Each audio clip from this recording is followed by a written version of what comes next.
So now that we finished our quilt top, it's time to actually build the quilt with each of the 3 layers that are involved in a quilt. I use these IKEA blankets as the inside of my quilt, especially if I'm making a baby quilt. The quilting term for this is batting, but you can really use just like any type of material that's going to like fluff up your quilt and give it a little bit more body. Then we have the top of our quilt and we have our backing. First, we need to trim down our backing and our batting to be just like a couple inches longer and wider than our quilt top, just so you have a little bit of extra space. And then I like to use a hard surface and tape down the backing face down on the table. It's important that you keep the backing and the batting like not wrinkled while you're doing this so that your quilt doesn't pucker. Now, the process of attaching all these layers together is called basting, and you can use pins to baste, but I like to use glue, and I use this Elmer's washable glue. It's super cheap, super easy, and it works like a charm.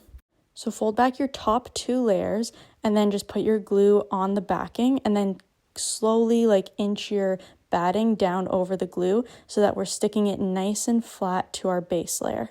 Once your batting is nice and flatly glued to your backing, we're going to do the same thing with our quilt top. So again, we just put some glue, and again, we're working from the middle outwards. Also, I forgot to say that you have to work from the middle out. Don't go like from the bottom to the top. Start at the middle and like work your way down, and then start at the middle again and work your way up. And again, we just go 1 layer at a time. So we do the batting to the backing first, like little inch by inch, and then we put the quilt top, glue it to the batting. I let the glue dry, and then we're actually going to quilt everything together. Some people swear by using a walking foot for this, and I just like to use a regular foot. But the quilting is just sewing all the 3 layers together. You can do this in any design you want. I went with like the beside the ditch method for this, and I really like how it turned out.